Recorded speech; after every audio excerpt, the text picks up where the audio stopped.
Good morning, everyone. Thanks for joining us here on Inside Winston Cup Racing. I'm at the Rudd Performance Motorsports Shops in Mooresville, North Carolina. Brand new facility where the Tide Fords, which Ricky Rudd owns and drives in the NASCAR Winston Cup Series, are kept. Ricky will be running in the Hooters 500 this afternoon, about an hour and a half from now, the season finale at the Atlanta Motor Speedway. Randy Pemberton is in our studios in Charlotte, North Carolina with the pre-race report. Good morning, Randy. Good morning, Ned, and hello, everyone. Welcome to the early edition of IWCR for Sunday, November 13th, 1994. Well, after 10 months and 30 races, the curtain will drop today on another Winston Cup season. We'll have the pre-race report on the Hooters 500 from the Atlanta Motor Speedway coming up in a moment. And here's what else we have in this next half hour of IWCR. Steve Kinser is a sprint car champion, a racing record holder, and now a rookie to be on the Winston Cup Series. From the open-wheel short tracks to stock cars super speedways, a confident Kinser is about to make the move. Two things about Billy Engel. He's up early, and he gets results. As crew chief for Ricky Rudd, he has brought his intense approach and positive attitude to the Tide team. You'll meet him. Today's show is brought to you by cold-filtered Miller Genuine Draft. Get out of the old, get into the cold. And by Texaco Haviland Formula 3 Motor Oil. Add more life to your car. There's new pavement at the Atlanta Motor Speedway, and it's making for some blazing fast speeds, with the track record being shattered during qualifying on Friday. For more on time trials and the rest of the news, let's throw it to Bill Weber at the Atlanta Motor Speedway. Bill?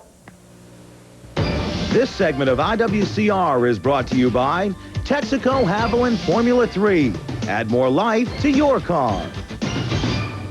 Thanks, Randy. Hi, everybody. Race morning here at Atlanta. And even though Dale Earnhardt clinched the Winston Cup Championship several weeks ago in Rockingham, there's still plenty of sizzle left for the final Sunday of the season. In fact, here at Atlanta Motor Speedway, activity has been at a blur on and off the racetrack. Greg Sachs clinched the spot in the Busch Clash with his first pole of 94, blistering Atlanta's repaved racing surface at 185.830 miles per hour. For US Air, Jasper Engine's team, it couldn't be a better day. Jasper gave me the power. Tony, for my crew chief, gave me a great handling chassis. And in that Ford Thunderbird, we couldn't have done it without it. The aerodynamic balance is so perfect on that car, front to rear, that I was able to run wide open around this track at Atlanta Motor Speedway. I mean, what an awesome feeling. With Greg's car owner D.K. Ulrich watching, Kenny Wallace was the last threat to Sachs. Wallace thrilled the Haviland crew, qualifying second. Among the cars that missed the race, Dick Trickle, Jeremy Mayfield, and Dave Marcus. Off the track news, Bobby Labonte has signed to replace Dale Jarrett in the Interstate Batteries Chevrolet.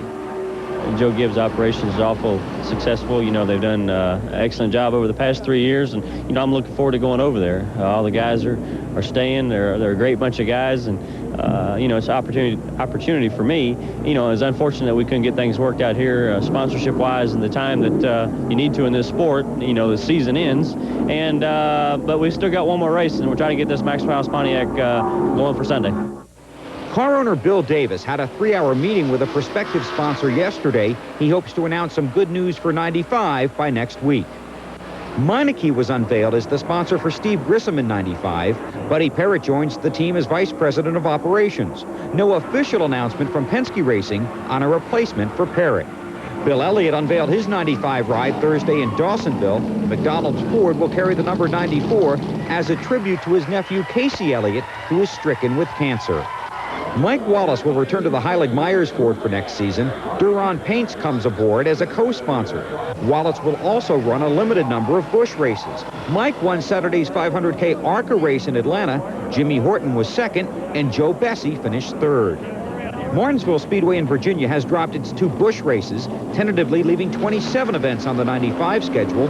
Nashville is a possible 28th site, joining newcomer Miami. Well, right now we're in negotiations with Nashville about possibly having an event there, and we're hopeful that that will come to be. And we're not really certain what's going to happen beyond that point, but right now we're looking at a 27 race schedule, and we're in the process of wrapping it up and hope to know something within a week or so. Tires are a question mark today. Some Goodyear teams running as few as 22 laps before using up a set. The Hoosier brand could last 50 to 60 laps. And of course, Harry Gant takes his final Winston Cup ride today, starting 28th in the Hooters 500. And good luck to the Bandit today. Patty and Jimmy Makar's 3-month-old son Dylan will have heart surgery this week in Charlotte to correct a valve disorder. Our thoughts and prayers will be with them. A lot on the line here today. Several drivers desperate for a win. Jeff Burton trying to lock up Rookie of the Year honors, and precious points still to be earned. Sunny and 70 when they throw the flag about 12:45 Eastern this afternoon. Randy, back to you. Thanks, Bill. There are a lot of guys hoping to end the season on a high note this afternoon, including 5 of your top 10 qualifiers that have not won a race this year. Here's how they stack up for this afternoon. Greg Sachs looking for his 2nd career win. He won the pole. Kenny Wallace is in the Robert Yates Ford. That car won there in the spring. Derek Cope starts 3rd. His last win came in June of 1990 at Dover. Jeff Bodine, if he's running at the finish, he'll be a factor, but he's failed to finish 14 times this year. Mark Martin starts 5th. He completes a sweep of the top 5 spots by Ford. He was strong in practice yesterday. Jeff Gordon looking for win number 3. He goes off 6th. Joe Nemechek looking for his 1st career win. He goes off 7th. Ricky Rudd fighting for 5th or better in the points. He starts 8th. John Andretti, his final run for Richard Petty and the STP team. 10 years since that car's gone to victory lane. And starting 10th will be Terry Labonte. He's gained as many points as everyone else, or more points than anyone else, except Dale Earnhardt since Daytona this year. That's Daytona in the July race. 7-time Winston Cup champion Dale Earnhardt will go off 30th today. He's got 6 career victories at Atlanta. He loves the track. He'll be tough. We need to take a break. Ned will be back in a moment. As we leave you, here's the remaining rundown for the Hooters 500.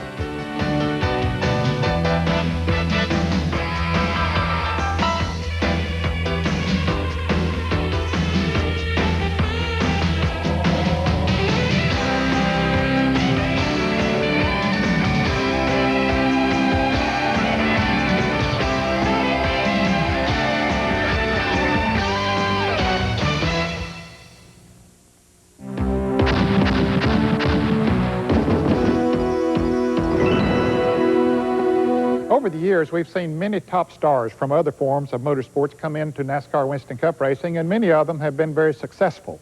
In 1995, perhaps the best-known driver in open-wheel competition, Steve Kinser, will make the move. He will drive the Kenny Bernstein Quaker State Fords in NASCAR Winston Cup competition.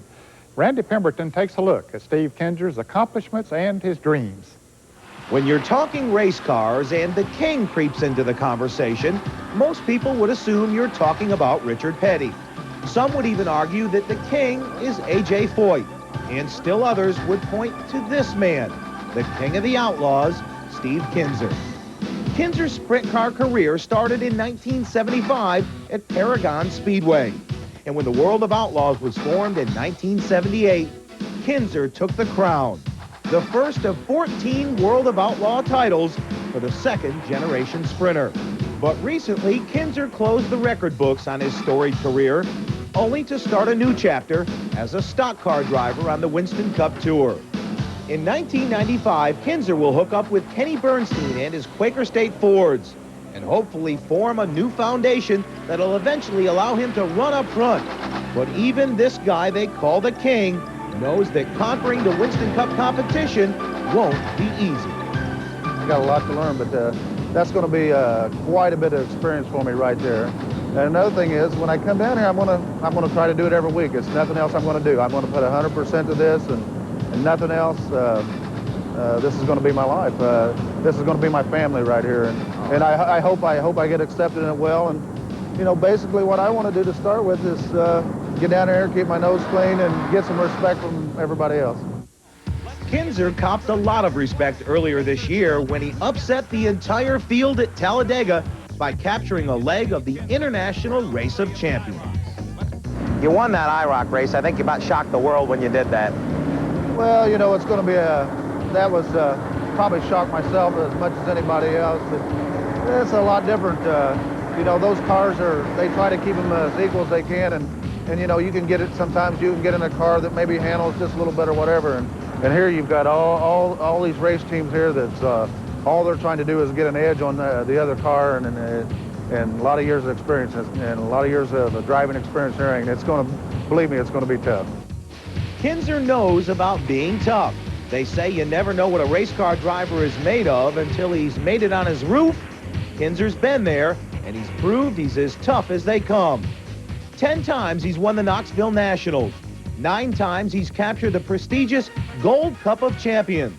There's no question about Kinser's accomplishments.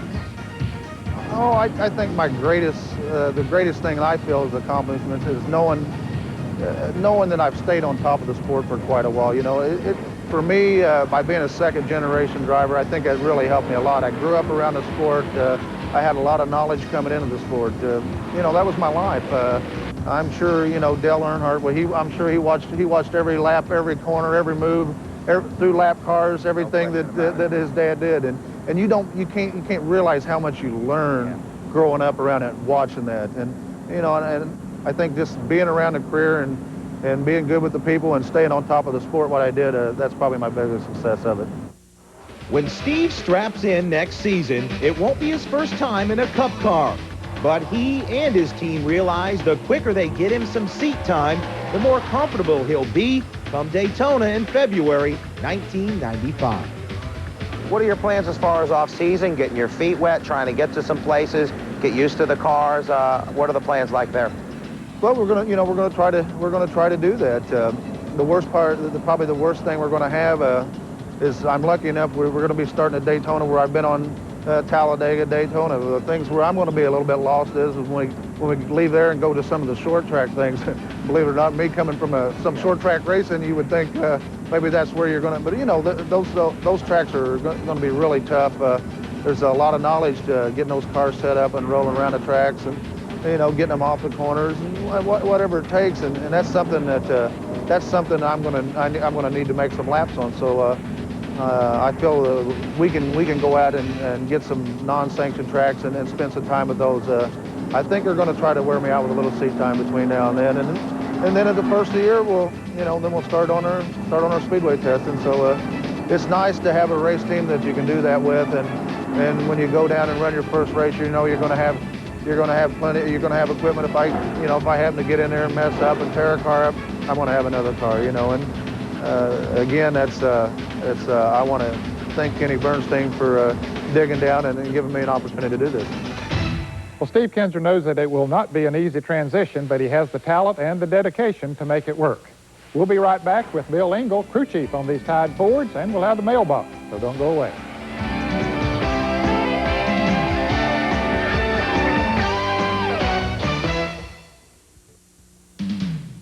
The IWCR mailbox is brought to you by Miller Genuine Draft. Our question this week is from Thomas Scalzo from Rochester, New York. The advent of anti-lock brake systems is a welcome safety feature available on most new cars and trucks. Why isn't ABS used on NASCAR race cars? Hi, I'm Joe Nemechek, driver of the number 41 Meineke Chevrolet. That's a very good question. Anti-lock brakes are available on most new cars.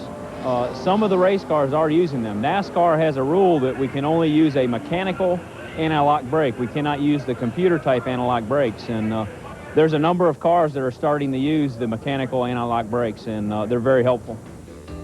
If you have any race questions, write to us at Inside Winston Cup Racing, Box 240417, Charlotte, North Carolina, 28224. If we use your question on the air, you'll receive this embroidered Miller Genuine Draft jacket. The official conversion van of Inside Winston Cup Racing is Gladiator from Glavel, America's new #1 luxury van. Glavel, the way we put it together, sets us apart.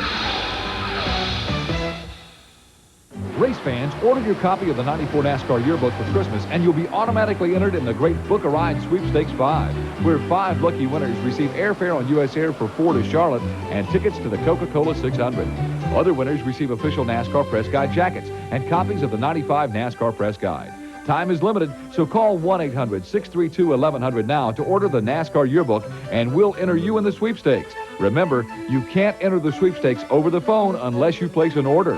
You'll love this bonded leather coffee table collector's edition, featuring great color photography of the entire season, including a special section on the inaugural Brickyard 400 and a tribute to the late Neil Bonnet. Hurry, only a limited number are available to the public, and at just $34.95, they'll sell out fast.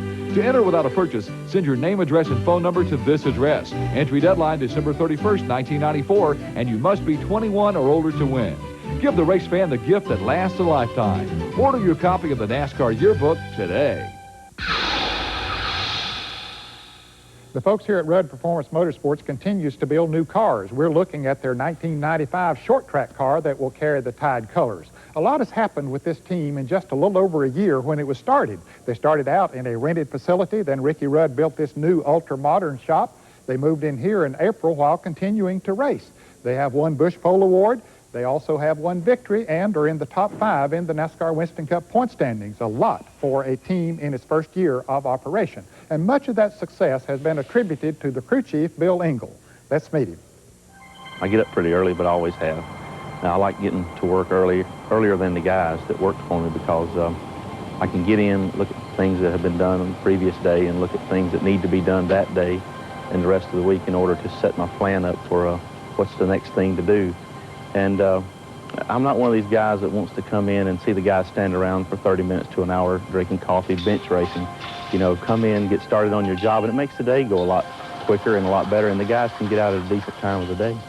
I like to get up. If I slept till 9 o'clock and got up, I'd feel like half the day was gone. Bill Engel welcomes the dawn of a new day and a new challenge.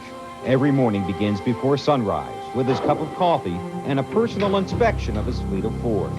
Engel has always been an early riser. That comes from growing up on a farm. One team member confessed when Bill says meet at 6:30 in the morning, he really means 6:15. After more than a year on the outside looking in, Bill Engel returned to Winston Cup racing this season as crew chief for Ricky Rudd. Together they have won a race, a pole, and parked near the top of the points most of the year. It has been a rewarding and to many a surprising season. You know, everybody says that, but it's not really a rookie year for myself nor Ricky. Some of the guys on the team now, it's a rookie year for them, you know, even being involved in Winston Cup racing. But I feel like the knowledge myself, Ricky, and some of the guys on the crew have, that we're not doing anything that we pretty much didn't expect to do. If we hadn't done as good as we are, we'd be real disappointed. Disappointment is why Engel left the Pennzoil team in September of 1992. He sensed a crack weakening the firm foundation every crew chief needs to be successful. And rather than watch his support crumble, Bill reached the difficult decision that he was an intricate part in a combination that would not click. I'm a real fierce competitor. And when you get to a point where you feel like you're doing all you can do and you believe in what you're doing and the guys around you, because it's not a one-man show, and you pump those guys week in, week out, and when it comes to a point where you can no longer pump those guys or you do not have that same desire to get out of bed as early as I do to come to work, when that desire leaves you, it's time to make a change. It's not that there's a bad crew chief or a bad driver. Sometimes combinations don't work. So it was time to try a different combination, and I chose to make that decision myself rather than someone make it for me. When he left the sport, Bill did virtually nothing for weeks. He had lost his emotion, walked away from his passion, and perhaps bruised his pride. Then he enrolled in a computer college so he could use modern-day technology to study the geometry of a race car. Bill Engel was beginning his climb back to the top. Self-esteem had really gone downhill. And going back to that school, after being out of school for so many years, really helped me get my self-esteem back up. My first quarter grade average was 98. I said, well, maybe I'm not so dumb after all, you know. So it did uplift me and say, well, maybe I do know what's going on a little bit, and I can help someone if I can get with the right combination. There you go again, that combination, right chemistry. If I can get that, then I know that I can get the job done with the right people around me. Engel tried to put together his own team, but that fell apart in August of '93. 2 months later, he returned to racing, jacking the car for Jimmy Maycar and Dale Jarrett at Charlotte.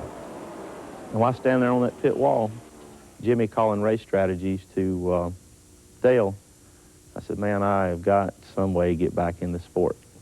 That chance came last year when the telephone rang. I got a call from Ricky Rudd one day, and he said, how about come and talk to me? He said, I've talked to a lot of people. He said, you know, your name comes up pretty frequently, so let me feel for myself what I think. So he said, no promises, no, you know, anything. Just come talk to me, and let's see where we go from there. So I rode down one night and met with him for about 30 minutes, and he said, are you ready to sign? Last night it became pretty easy. So that's where it all began. You know, it's like it's a trade out. Last time here we flew on the straightaway, we junk in the corners. Now we're a lot better. You're a lot better in the corner diner now.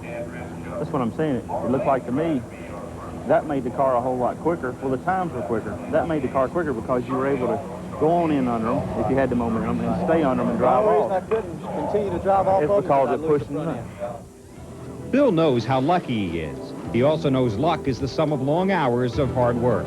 So early tomorrow morning, Bill Engel begins another day, knowing that with knowledge comes opportunity, and with perseverance comes success. Well, unfortunately, our time's up for today, but we'll have part 2 of our conversation with Bill Engel next week here on the Inside Winston Cup Racing. Our thanks to all the folks here at Rudd Performance Motorsports for allowing us to come in here. You be sure to join us again here on TNN for more on the Inside Winston Cup Racing. Today's show has been brought to you by Texaco Haviland Formula 3 Motor Oil. Add more life to your car. And by cold-filtered Miller Genuine Draft. Get out of the old, get into the cold. Drivers, race teams, and race fans, the 95 Team Simpson Racing Catalog is here. Call 1-800-654-RACE for your copy. The Simpson Catalog is still the quickest way around your holiday shopping.